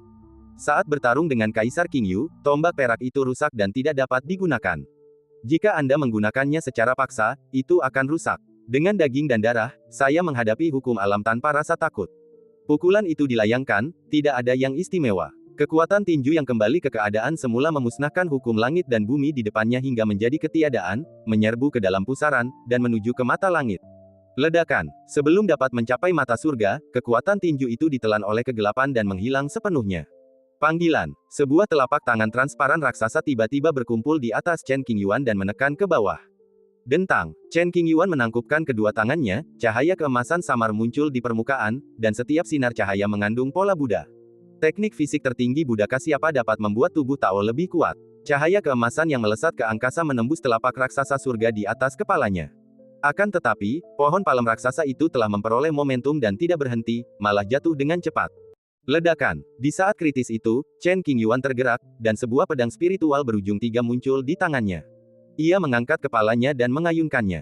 Merobek. Energi pedang menyebar ke segala arah, membelah telapak tangan raksasa itu. Kekuatan inti telapak tangan raksasa itu pecah dan tak lagi menyatu. Kekuatan dahsyat jalan raya menyapu langit berbintang. Chen Qingyuan berada jauh di dalam dan tentu saja sangat terpengaruh. Pakaiannya robek, dan dalam sekejap mata, ratusan noda darah muncul di tubuhnya. Saat berikutnya, miliaran kekuatan misterius melilit Chen Qingyuan dan menyeretnya ke kedalaman pusaran. Sulit untuk berjuang, dan saya tidak bermaksud untuk berjuang. Chen Qingyuan sendirian, jauh di dalam area inti penghakiman surgawi, dan dia harus menyelesaikan masalah ini tanpa meninggalkan masalah di masa depan. Dingin yang teramat sangat datang dari segala arah. Di hadapanku gelap gulita dan aku tidak dapat melihat apapun. Kekuatan kesadaran spiritual tampaknya ditekan oleh hukum surga, sehingga sulit untuk diterapkan. Dunia luar sudah terguncang. Qingyuan akan baik-baik saja. Demi Yi, aku akan melawan keinginan surga. Seperti apa perang besar di zaman kuno itu? Qingyuan, seberapa dahsyatnya? Kamu harus kembali dengan selamat. Melihat Chen Qingyuan ditelan pusaran surga, banyak orang di Akademi Daoyi tampak cemas dan khawatir. Kemunculan hukum-hukum surga menimbulkan kehebohan. Banyak tokoh berpengaruh di Northern Wilderness menemukannya dan bergegas menyelidiki, berteriak kaget. Di dalam ruang aneh dan kacau yang dipenuhi dingin dan kegelapan, Chen Qingyuan teguh pada dirinya sendiri, terkunci pada satu arah, dan melangkah maju tanpa keraguan sedikitpun. Berdengung. Di ruang khusus yang ditentukan oleh hukum langit dan bumi, sedikit tekanan saja dapat memusnahkan roh yang tak terhitung jumlahnya di dunia. Bahkan jika kaisar semu dari klan abadi kuno tinggal di sini, dia tidak akan memiliki kekuatan untuk melawan dan tidak akan mampu lolos dari kematian. Hanya saja Chen Qingyuan bukan orang biasa, ia menyeret tubuhnya yang terluka parah dan bertarung tanpa rasa takut. Jika itu adalah kekuatan asal-usul kosmik dari zaman kuno, tentu tidak akan mudah untuk menghadapinya. Saat ini setara dengan zaman akhir Dharma. Jembatan ilahi telah rusak, dan tak seorang pun telah mencapai pencerahan selama sejuta tahun. Seiring waktu, hal ini secara alami akan memengaruhi aturan langit dan bumi. Aku di sini, dan aku pasti akan membuat hukum langit dan bumi menyerah. Mengandalkan kekuatan buah dao yang terbatas, Chen Qingyuan beradaptasi dengan hukum dan ketertiban ruang aneh itu, samar-samar memahami posisi inti tanda penghakiman, dan memegang pedang Xuanli, dia melangkah maju dan berbicara. Donglong, cara aturan menyerang Chen Qingyuan dengan berbagai cara. Zeng, Chen Qingyuan sudah bersiap untuk ini. Pedangnya bersiul dan memotong segalanya. Engah. Saat ia melangkah maju, kekuatan pertimbangannya secara tidak sengaja menemukan kesempatan untuk menyerangnya, menyebabkan kakinya terikat erat, seolah-olah ia terjebak dalam rawa dan tidak dapat bergerak. Dalam sekejap, kegelapan tiba-tiba menghilang dan digantikan oleh cahaya yang menyilaukan. Cahaya ini datang dari ujung ruang aneh, dan sumbernya adalah mata surga. Sinar cahaya itu membawa kekuatan yang maha dahsyat, dan hanya digunakan untuk menghakimi orang-orang yang mengganggu jalannya langit dan bumi. Suara mendesing. Kecepatannya begitu cepat sehingga Chen Qingyuan tidak punya waktu untuk bereaksi. Sinar cahaya itu melesat menembus jantung Chen Qingyuan, menghancurkan organ-organ dalamnya dalam sekejap. Meski tubuhnya roboh, Chen Qingyuan tetap tidak menunjukkan kepanikan atau ketakutan. Tenang dan kalem, terlalu pendiam. Ledakan. Saat seberkas cahaya menembus dada, mata surga di kejauhan diserang. Setelah diperiksa lebih dekat, ternyata Chen Qingyuan tidak lagi memegang pedang spiritual di tangannya. Pedang itu terlepas dari tangannya saat dia terjebak, dan tersembunyi di angkasa, mengintai seperti ular berbisa, menunggu kesempatan. Mata Tian Qiu akan menggunakan seluruh kekuatannya untuk menghakimi Chen Qingyuan. Dalam hal ini, mata surga harus mengungkapkan sumbernya, dan inilah saat terbaik. Merupakan mimpi yang bodoh untuk ingin menghancurkan mata Tian Qiu dengan tubuhmu yang hancur. Namun, niat Chen Qingyuan bukanlah menghancurkan mata surgawi, melainkan memutuskan hubungan dengan kekuatan penghakiman. Berdengung. Di ruang khusus ini, gelombang-gelombang padat bergulung-gulung dan berfluktuasi, bagaikan riak-riak di lautan. Mata Tianyu aman dan sehat, tetapi sumber hukum penghakiman terputus, mengambang di ruang aneh dan kacau ini, menyebabkan kekacauan besar. Tanpa target, mata Tian Qiu menjadi bingung.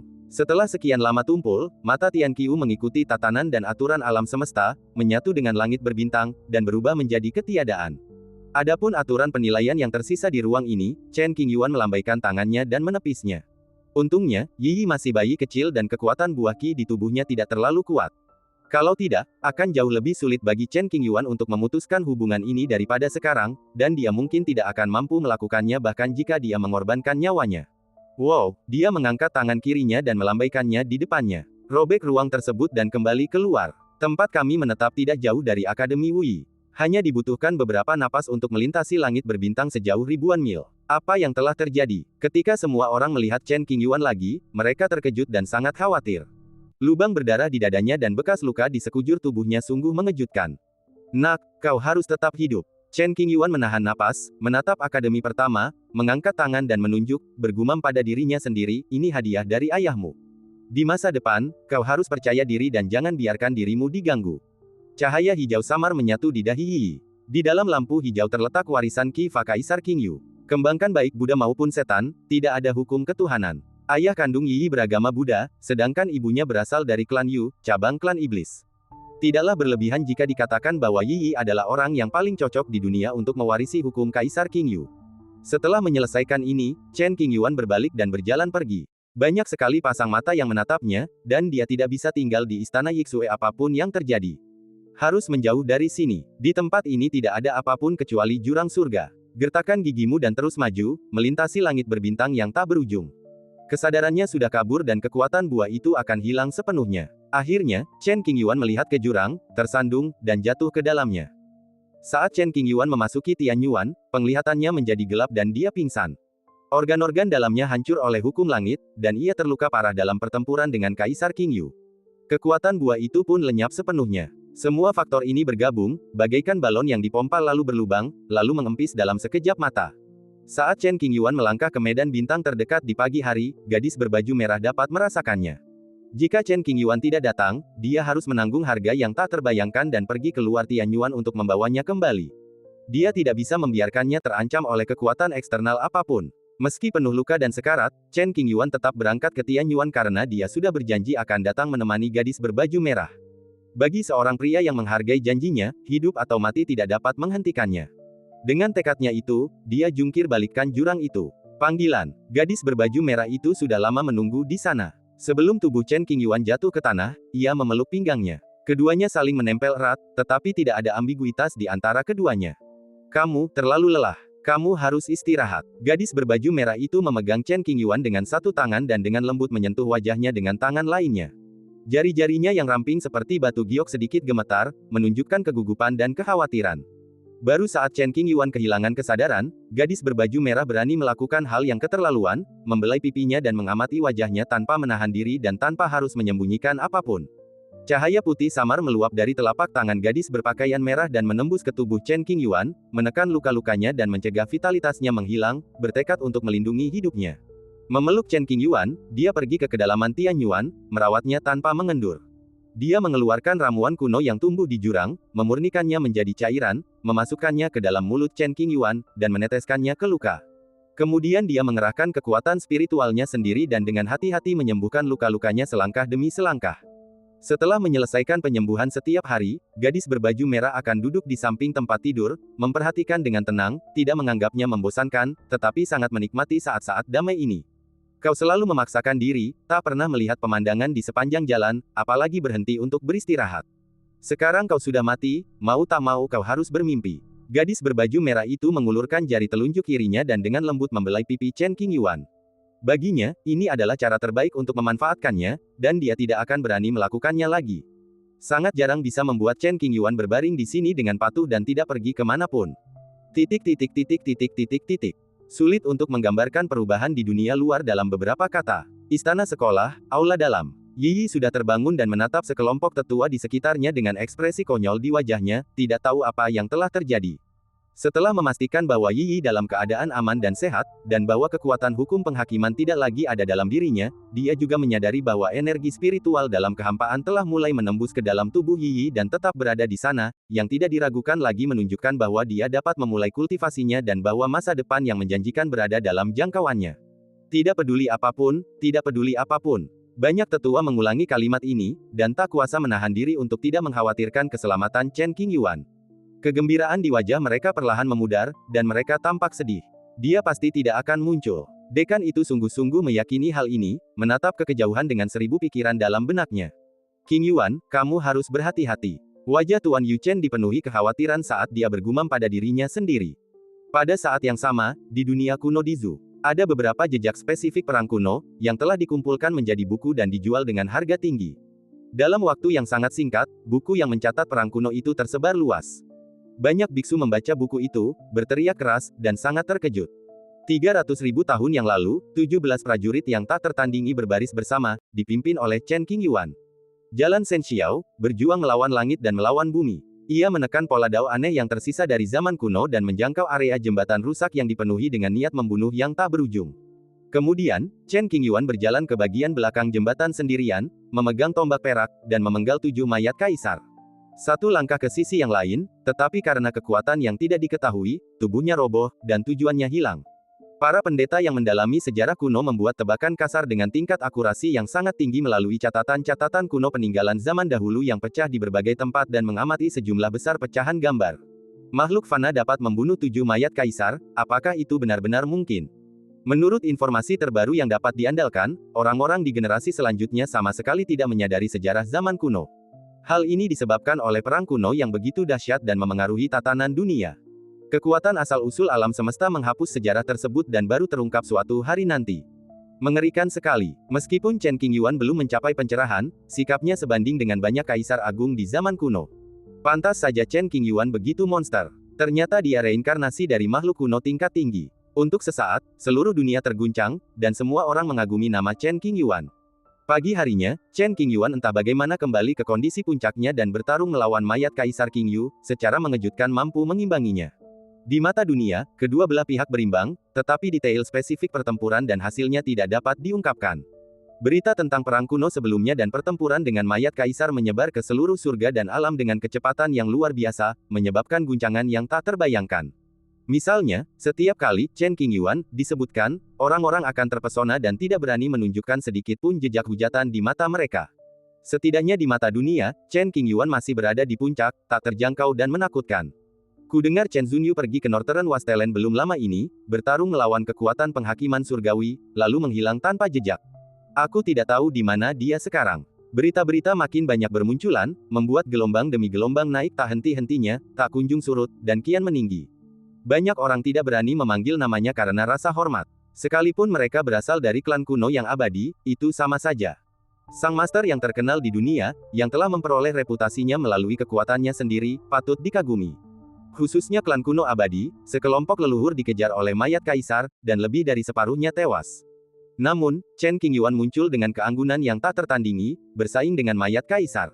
Sungguh menakjubkan sehingga tak seorang pun berani meremehkannya. Konon, Raja Naga memiliki hubungan baik dengan ayah Chen Zun. Kali ini, klan naga mengalami kehilangan yang sangat besar, dan leluhurnya jatuh ke langit berbintang. Jika kita ingin menstabilkan situasi klan di masa depan, atau bahkan membuat kemajuan lebih lanjut, kita harus mendapatkan pengakuan dari Raja Naga. Setelah ini, para tetua klan naga sejati kuno yang bertugas di Lihai benar-benar menundukkan kepala mereka yang penuh kesombongan dan tidak lagi punya niat untuk pamer. Saya mendengar dari sumber tertentu bahwa Putri Sulung dan Chen Zunyuan adalah sahabat karib. Klan naga Lihai dapat membentuk aliansi dengan Sekte Qing karena Chen Qingyuan melakukannya karena rasa hormatnya kepada Putri Sulung. Mendengar ini, orang-orang dari klan naga sejati kuno gemetar ketakutan dan dipenuhi rasa ngeri. Untungnya, mereka tidak menyinggung putri sampai mati, semuanya masih bisa diselamatkan. Mulai sekarang, apapun yang terjadi, kalian harus mematuhi perintah putri. Tak seorang pun boleh menentangnya. Ini juga berlaku untuk kami, para orang tua. Seorang leluhur tua dari 5 langkah jembatan ilahi berkata dengan tegas, memperingatkan setiap anggota klan. Ya, tak seorang pun berkeberatan, semua mengangguk. Laut batas kekacauan, Fu Cheng. Raja Tianyong menyaksikan puncak perang dan kembali dengan emosi yang sangat rumit. Ia duduk di aula kosong dengan tatapan kosong, tak mampu mengendalikan ingatannya, raut wajah ngeri, dan jantungnya berdebar kencang ketakutan. Pak Tuasu, apa yang terjadi? Cepat ceritakan padaku. Ahli pemurnian senjata Lin Yuan melangkah masuk ke dalam istana dan duduk di sebelah Raja Tianyong, bernapas cepat dan menatap matanya dengan penuh kerinduan. Di mana saya harus memulai? Raja Tianyong tersenyum pahit, tidak tahu bagaimana memulainya. Cepat, jangan buang waktu. Lin Yuan mendengar beberapa gosip, tetapi ia tidak berani mempercayainya. Hanya dengan mendapatkan jawaban yang akurat dari Raja Tianyong, ia bisa merasa tenang. Mayat kaisar memasuki dunia, dan para petinggi klan kuno abadi muncul dari tanah tua. Setelah sedikit tenang, Raja Tianyong mulai menceritakan kisahnya. Setengah jam kemudian, Lin Yuan akhirnya mengerti. Kakek, Lin Yuan gemetar, wajahnya dipenuhi kegembiraan, lidahnya gemetar, dan dia terus mengulang kalimat yang sama, dia adalah leluhur, leluhur. Tidak heran dia bisa menghunus tombak perak dan mengendalikan kuali hitam. Chen Qingyuan bukanlah keturunan makhluk kuno, tetapi tubuh asli dari tokoh besar itu. Lin Yuan tak kuasa menahan diri untuk mengingat adegan sumpah persaudaraan dengan Chen Qingyuan. Ia ketakutan dan berpikir bahwa ini adalah tindakan pengkhianatan terhadap guru dan leluhurnya. Semua leluhurnya adalah pengikut Chen Qingyuan, dan dia berani menjadikan Chen Qingyuan sebagai saudaranya. Sungguh keterlaluan. Yang lebih keterlaluan adalah Chen Qingyuan benar-benar setuju. Dilihat dari terakhir kali keduanya bertemu, ekspresi Chen Qingyuan serius, dengan perubahan kehidupan yang tak berujung di matanya, dan ingatannya pulih sepenuhnya. Meski begitu, Chen Qingyuan tetap memanggil Lin Yuan dengan sebutan, saudara, dan tidak mempermasalahkan senioritas karena hubungan mereka yang sudah terjalin sejak lama. Itu dosa, dosa. Lin Yuan menyeka keringat dingin yang mengucur dari dahinya, merasa terkejut dan takut. Kuali hitam tidak dapat dipanggil, dan tetap berada di Fucheng. Setelah itu, Raja Tianyong dan Lin Yuan terdiam. Mereka saling berpandangan, tenggorokan mereka terasa tercekat. Keduanya terkejut oleh kekacauan yang terjadi. Emosi di hati mereka tak terlukiskan dengan kata-kata. Ketika putri kecil Fucheng, Su Rongyue, mendengar kabar tentang Chen Qingyuan, hatinya bergetar. Ia menatap ke kejauhan dan tak bisa berkata apa-apa. Sejak awal, keduanya tidak berada di dunia yang sama dan berjauhan. Setidaknya itu membuktikan satu hal, penglihatanku cukup bagus. Su Rongyue telah melepaskan perasaannya. Meskipun ia menyesal, ia tak mau menyerah. Ia bergumam dalam hati, berharap dapat bertemu Chen Qingyuan lagi di kehidupan ini, mengobrol dengannya sebagai teman, dan minum secangkir teh. Ini adalah hasil terbaik. Timur, Buddhisme. Krisis di Demon Abyss telah teratasi, dan para biksu tua ini akhirnya bisa duduk dan beristirahat sejenak. Membahas perang-perang kuno dan mengobrol tentang kekacauan mayat kekaisaran. Semua topik berpusat pada satu orang. Amitabha. Sekelompok biksu terus-menerus melantunkan mantra untuk menekan keterkejutan di hati mereka. Ratusan tahun yang lalu, ketika saya pertama kali bertemu dengan benefaktor Chen, saya tahu dia luar biasa, dan itu memang benar. Seorang biksu senior memuji. Ketika kepala biara memberikan tasbih Buddha kepada Tuan Chen, saya tidak tahu siapa yang keberatan dan mengatakan bahwa Tuan Chen hanyalah seorang anak kecil dan tidak pantas menerima hal ini. Seseorang sedang melakukan sabotase. Omong kosong, itu sama sekali tidak terjadi. Sang biksu tidak tahu malu dan menolak mengakuinya. Kebetulan sekali, kita membahas ini hari itu, dan aku mencatatnya di batu foto. Biksu yang menyabotase itu mendengus dan mengeluarkan batu hitam. Chang Yi, kau telah jatuh ke dalam Tao. Aku di sini untuk membantumu menghilangkan delusimu. Sang biksu tak dapat menahan diri dan menamparnya dengan satu tangan. Kalau kamu sanggup, ambil saja batu foto itu. Aku sudah membuat ribuan salinan. Kalau kamu mau bicara denganku, tunjukkanlah ketulusan. Saya sering tersenyum pada pendeta itu seolah dia bukan siapa-siapa. Kedua biksu itu mulai bertengkar, tetapi pukulan mereka terukur. Mereka telah bertengkar seperti ini sejak kecil, dan mereka dianggap sebagai sepasang kekasih yang suka bertengkar. Kini setelah ancaman dari Demon Abyss hilang, inilah saatnya bagi para pendeta untuk mengendurkan saraf mereka yang tegang. Sejujurnya, Sutra Mahayana yang saya terbitkan sebelumnya diberikan kepada saya oleh Chen Xiyu. Biksu tua itu mengungkapkan rahasianya setelah dia selesai berbicara, dan ingin agar komunitas Buddha mengingat kebaikan ini. Tidak heran, aku bertanya-tanya mengapa kepala biara tiba-tiba mendapat keberuntungan. Merupakan suatu berkah bagi agama Buddha bahwa Chen Xiyu memiliki hubungan dengan Sang Buddha. Mulai sekarang, yang perlu Anda lakukan hanyalah mengucapkan sepatah kata dari Chen Xiyu, dan komunitas Buddha akan siap membantu Anda. Para biksu mengungkapkan kekaguman mereka terhadap Chen Qingyuan dan menambahkan rasa terima kasih yang mendalam. Seluruh langit dan dunia sedang membicarakan hal yang sama. Reputasi Chen Qingyuan mencapai puncak yang belum pernah terjadi sebelumnya. Jika dia muncul pada saat ini dan mengangkat tangannya untuk menyerukan tindakan, banyak orang akan bersedia mengikutinya. Apa yang harus kita lakukan? Dizu, yang memiliki perseteruan sengit dengan King Zong, telah kehilangan harapan dan tidak tahu harus berbuat apa. Seandainya aku tahu Chen Qingyuan begitu kuat, aku tidak akan menginginkan sumber daya itu dan akan memberikan semuanya kepadanya untuk mengakhiri dendam lama. Sayangnya, setelah bertahun-tahun, sudah terlambat untuk menyesal. Kenapa kita tidak mengirim seseorang ke Sekte Qing di tanah terlantar utara untuk melihat apakah kita bisa menyelesaikan dendam lama? Selama kita bisa melestarikan warisan leluhur kita, berapapun biayanya, itu akan sepadan. Beberapa kekuatan besar berdiskusi cukup lama dan mengambil keputusan, sambil berdoa agar ada ruang untuk pembalikan. Kalau kita diperlakukan seperti ini, kita akan seperti bertarung sampai mati. Bertaubat sekarang untuk menyelesaikan dendam lama pasti tidak akan bertahan lama. Chen Qingyuan pertama kali melawan mayat kaisar kuno, lalu melawan Dao Surgawi. Keberadaannya saat ini tidak diketahui. Mungkinkah dia tewas? Kita tidak perlu terlalu takut. Benar, sekalipun dia tidak mati, dia pasti terluka parah. Dia tiba-tiba mencapai puncak kali ini. Dia pasti menggunakan metode terlarang. Itu tidak akan lama. Jangan khawatir, mari kita lihat kapan Chen Qingyuan muncul. Bukannya kekuatan-kekuatan ini enggan menyelesaikan keluhan mereka, melainkan karena setelah mengambil langkah ini dan menciptakan musuh bebuyutan, tidak ada jalan kembali. Tidak ada pilihan selain mengertakkan gigi dan menempuh jalan gelap ini. Kekuatan-kekuatan teratas yang telah menyelesaikan perseteruan mereka dengan King Zong sangat berterima kasih. Misalnya, Sekte Xuanbing, Sekte Linghe, Sekte Penjinak Binatang, Del. Kalau saja aku menundukkan kepalaku pada awalnya, kalau tidak masa depan akan dipenuhi dengan harapan tetapi sekarang akan dipenuhi dengan keputusasaan. Apakah suatu berkah atau malapetaka hidup sezaman dengannya? Para pelaku kejahatan di dunia memiliki kerutan dahi dan emosi yang rumit. Para jenius klan kuno yang dulu berharap bisa menyaingi Chen Qingyuan kini benar-benar kehilangan semangat, hanya senyum masam di wajah mereka. Mereka tahu batas kemampuan mereka sendiri dan sama sekali tidak selevel dengan Chen Qingyuan. Jurang iblis telah hilang dan ancaman telah hilang. Seiring berjalannya waktu, banyak praktisi menemukan sebuah fenomena. Energi spiritual di beberapa daerah telah menjadi sangat padat dan bahkan meningkat. Apakah ini hanya ilusi kita? Energi spiritual telah bangkit kembali dan jauh lebih baik dari sebelumnya. Pada tingkat ini, kekayaan energi spiritual niscaya akan melampaui zaman dahulu kala, bahkan zaman dahulu kala, atau bahkan era yang lebih kuno lagi. Setelah bencana besar itu, akan datang era kemakmuran yang belum pernah terjadi sebelumnya. Kekuatan asli alam semesta memberikan umpan balik kepada dunia, energi spiritual meningkat, dan berbagai sumber daya dan harta mulai bermunculan. Di beberapa tempat, hujan spiritual turun, membasahi tanah dan menyebabkan makhluk spiritual tumbuh. Beberapa sekte tiba-tiba menemukan bahwa obat-obatan berharga muncul di wilayah mereka sendiri. Menelan satu tanaman akan mengubah kondisi fisik mereka. Hal serupa terjadi di setiap sudut dunia. Ini baru permulaan. Situasi dunia selanjutnya akan mengalami perubahan yang mengguncang bumi. Negara Kekaisaran, Villa Langya. Hujan gerimis selama beberapa hari berturut-turut. Pangeran Nangongge berdiri di tepi danau, memegang payung kertas minyak. Tetesan air hujan menetes di sepanjang tepi payung, membentuk garis-garis hujan yang tak berujung.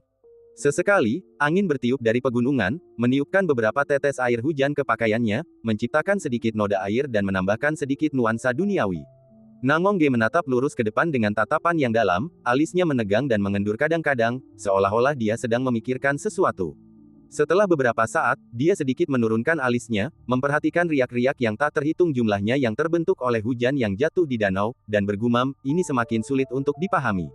Awalnya, Nangongge berencana untuk melihat bagaimana situasi akan berkembang di masa depan. Setelah deduksi yang panjang, penglihatannya menjadi kabur, seolah-olah ada kekuatan tak terlihat yang menghalangi pandangannya. Tidak seorang pun tahu apa yang akan terjadi di masa depan. Haruskah aku keluar jalan-jalan? Setelah musibah masa sulit, Nangongge punya ide untuk turun gunung. Kalau tidak ikut campur dalam urusan duniawi, bagaimana bisa melihat dan menguasai alam semesta?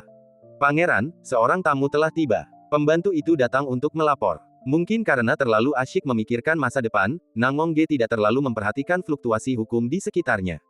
Kemudian, ia menyadarinya, menenangkan pikirannya, berbalik, dan mengangguk pelan, baiklah, silakan masuk. Orang yang datang adalah tuan muda klan Kekaisaran Guiyan, Ying Jiuye. Di dalam paviliun kuno, ada dua cangkir teh panas di atas meja. Di luar paviliun, hujan gemericik, dan di dalam paviliun, teh mengepul. Nangongge dan Ying Jiuye duduk berhadapan, saling menatap, dan terdiam sejenak. Pangeran, Ying Jiuye, tanpa kesombongan klan kuno, mengepalkan tinjunya dan berterima kasih kepada mereka, berkat peringatanmu sebelumnya, leluhur kita lolos dari bencana dan tidak terbunuh oleh mayat kaisar. Nenek moyang klan Kaisar Guiyan merupakan seorang tokoh terkemuka dalam 8 langkah Shen Xiao, dan dia adalah seorang wanita tua yang sedang sekarat. Hari itu, Nangongge mengingatkan klan Kekaisaran Guiyan untuk tidak ikut campur dalam masalah mayat Kaisar Mo Yuan, atau mereka akan menyesalinya. Akan tetapi, karena ini adalah masalah takdir tertinggi, bagaimana mungkin keluarga kekaisaran hanya berdiam diri dan menonton? Untungnya, leluhur suku tersebut selalu waspada dari awal hingga akhir. Ia tidak terlalu dekat dengan jenazah kaisar sejak awal dan siap mundur kapan saja. Namun, tepat saat jenazah kaisar menyerang, ia lolos dari serangan mematikan dan melarikan diri kembali ke tanah kelahirannya. Yang pasti, jika bukan karena nasihat dari Nangongge, leluhur klan Kekaisaran Guiyan itu pasti sudah meninggal dunia. Lagi pula, bahkan mereka yang telah memasuki wilayah kuasi kaisar tidak dapat menahan tekanan mayat kaisar. Terima kasih kembali. Nangongge tersenyum tipis, rendah hati dan sopan. Saya mengagumi kemampuan putra mahkota. Ying Jiuye sangat mengaguminya. Apakah putra kaisar ada di sini untuk membawa bejana leluhur? Hanya dengan satu pandangan, Nangongge tahu apa tujuan Ying Jiuye datang ke sini. Tepat, Ying Jiuye mengangguk tanda mengerti. Istana yang jauh di dalam dunia kuno menyimpan banyak sekali senjata dewa. Sebelumnya, Chen Qingyuan telah memurnikan buah dao di Istana Yaoyan, untuk sementara meningkatkan kultivasinya guna menstabilkan dunia yang kacau. Setelah mencoba berbagai cara, klan Kekaisaran Guiyan masih belum mampu menembus penghalang di luar istana dan tidak dapat mengingat artefak leluhur, dan mereka pun menjadi sangat cemas. Dalam keputusasaannya, ia harus mencari bantuan dari Pangeran Langya, berharap mendapat solusi. Jika klan Kekaisaran Guiyan ingin mengambil kembali senjata leluhur mereka, kuncinya adalah menemukan orang yang tepat. Kata Nangongge, pangeran sedang berbicara tentang Chen Zunyi. Ying Jiuye langsung menemukan jawabannya. Saya ingin memanggilnya dengan namanya, tetapi saya tidak berani menyinggung perasaannya, jadi saya berhenti sejenak dan berbicara dengan hormat. Ya, jawab Nangongge, sekarang, kau seharusnya sudah tahu bahwa istana kuno itu milik Chen Qingyuan, dan harta karun di dalamnya tentu saja miliknya. Jika klan Kekaisaran Guiyan ingin mengambil artefak leluhur itu, mereka membutuhkan persetujuannya. Saya telah mempertimbangkan apa yang Anda katakan, Yang Mulia. Namun, kami tidak tahu bagaimana cara meminta bantuan Chen Zunqi, dan karena keberadaan Chen Zunqi saat ini tidak diketahui, kami tidak dapat memintanya meskipun kami ingin. Karena berbagai alasan, saya tidak punya pilihan selain meminta bantuan Yang Mulia. Baik Anda setuju atau tidak, klan kami akan selalu mengingat kebaikan Anda. Jika Anda membutuhkan sesuatu di masa mendatang, silakan bicara sesegera mungkin. Ying Jiuye berdiri dan memberi hormat dengan hikmat. Separuh artefak leluhur yang hilang terlalu penting bagi keluarga Kekaisaran Guiyan, dan harus ditemukan berapapun biayanya. Silakan duduk, Pangeran. Tidak perlu. Standar perlakuan Nangongge terhadap orang lain sangat sederhana, jika orang lain menghormati saya akan menghormati mereka. Jika Tathagata tidak baik, saya tidak akan menemuinya dan akan menolaknya masuk. Tolong bantu aku, Pangeranku. Ying Jiuye tidak duduk, melainkan membungkuk beberapa inci, sikapnya tulus. Sebelumnya, Ying Jiuye tidak percaya bahwa ia akan memberikan penghormatan sebesar itu kepada seorang bangsawan, dan itu tidak dipaksakan, namun ia bersedia melakukannya. Saya punya koneksi denganmu, jadi saya akan membantumu. Melihat rasa hormat Ying Jiuye, Nangongge mengangguk dan setuju. Terima kasih, Pangeran. Aku sangat berterima kasih. Mendengar ini, wajah Ying Jiuye menampakkan kegembiraan, seolah-olah dia telah melihat pemandangan senjata leluhur kembali. Duduk, Nangongge menyesap teh dan berbisik. Baiklah. Ying Jiuye duduk kembali dengan patuh seperti bayi yang baik, menatap dengan saksama. Setahu saya tentang Chen Qingyuan, dia adalah pria yang menghargai persahabatan. Selama klan Kekaisaran Guiyan memperlakukannya dengan tulus dan menjelaskan niat mereka, mengambil artefak leluhur tidak akan sulit. Kata Nangongge, bisakah Anda menunjukkan arah kepada saya? Ying Jiuye takut dia mungkin tidak mengerti, jadi dia meminta saran. King Zong, mata Nangongge menyipit, untuk menunjukkan niat baik kepada Sekte King. Ying Jiuye tampak mengerti, tetapi kemudian bertanya lagi, baru-baru ini, ku dengar banyak pasukan datang ke Sekte King dan memberikan hadiah-hadiah berharga. Sekte King dengan sopan menolak semua niat baik dunia luar, termasuk niat baik klan kuno abadi. Bahkan jika klanku pergi, hasilnya akan sama saja.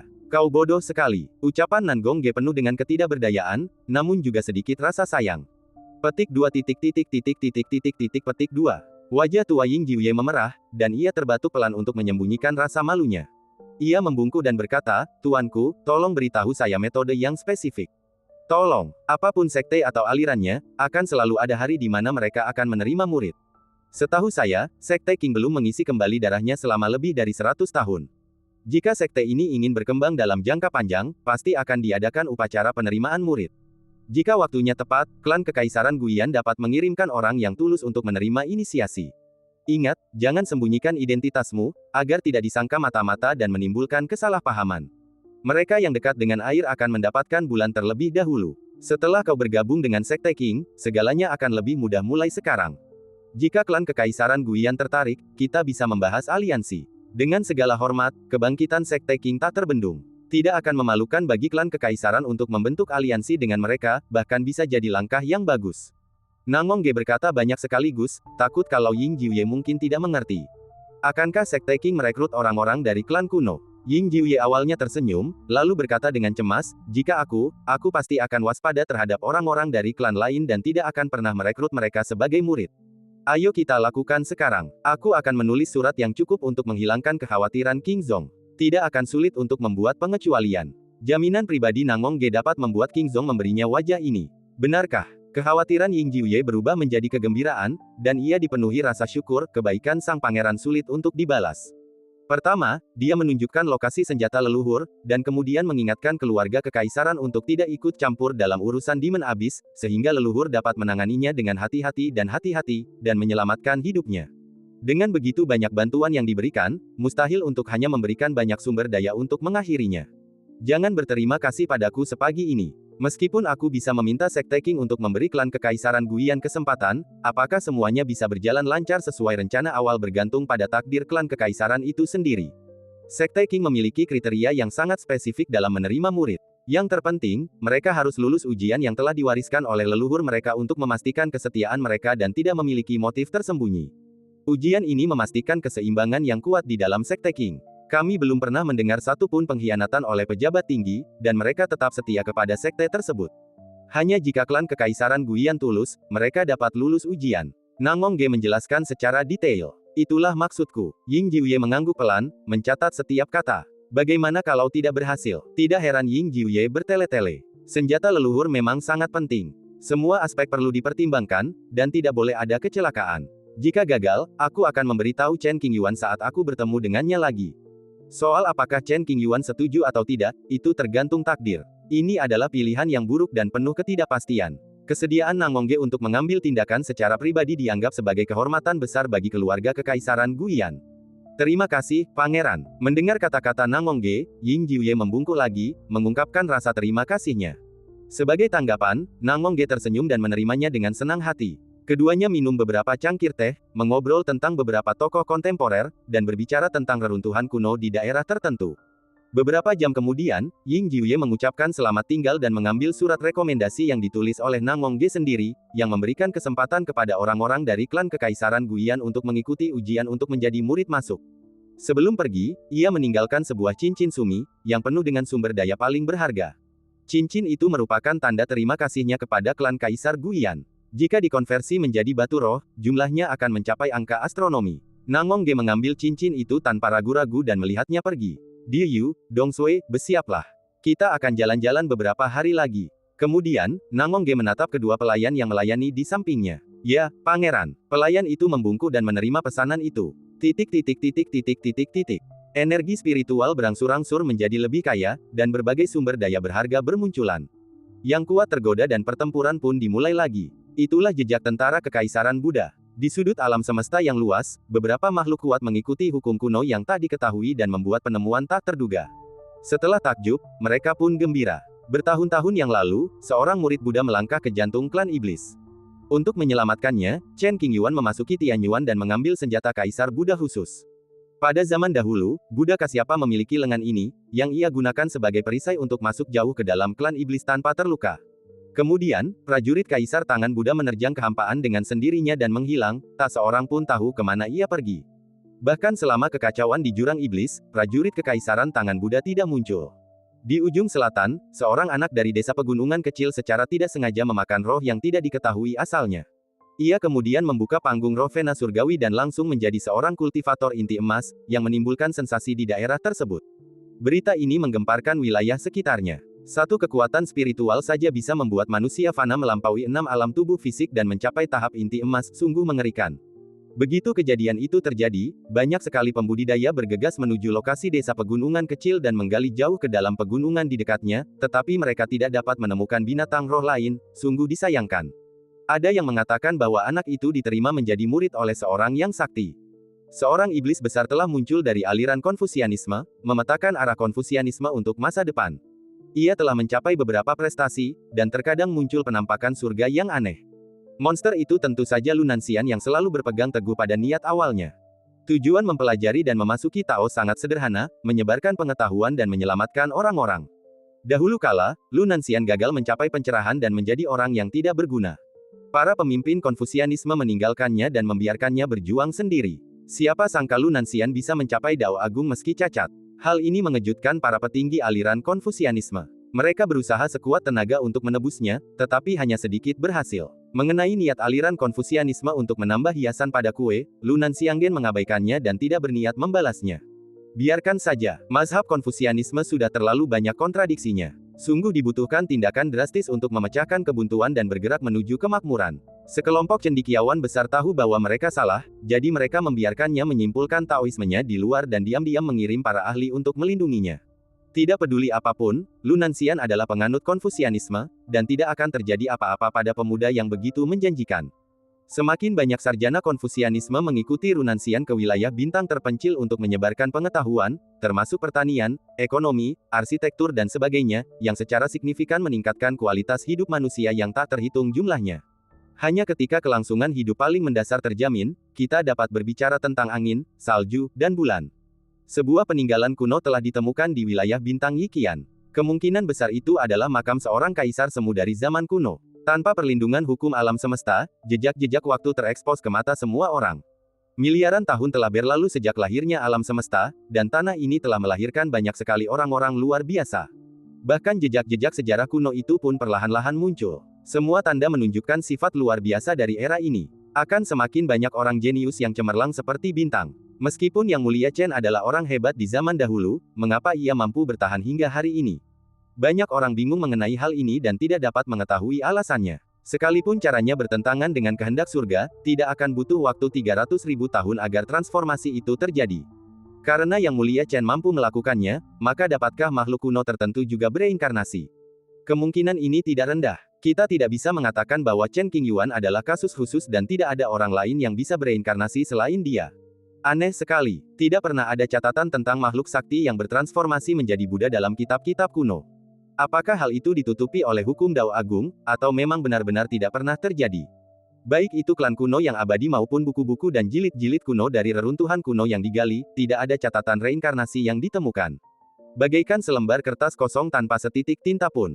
Menurut catatan kuno, orang yang sangat kuat akan mengambil alih tubuh orang lain dan menggunakan kekuatan jiwanya untuk mengambil alih tubuh orang lain. Sedangkan untuk praktik reinkarnasi yang serius, tidak ada sama sekali. Dalam kegelapan, tampaknya ada tangan raksasa tak terlihat yang mengendalikan semua ini. Dari sisi lain, apakah untuk mencari jalan sejati menuju keabadian? Tidak diketahui, misterius. Semakin aku memikirkannya, semakin aku ketakutan, jiwaku tercekik dan aku hampir mati.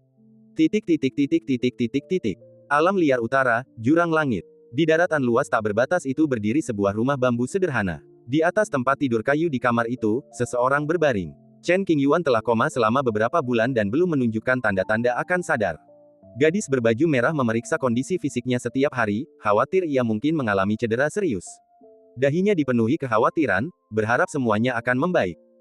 Lebih dari sebulan berlalu, kelopak mata Chen Qingyuan sedikit berkedut, ia mengerang pelan, dan akhirnya hampir bangun.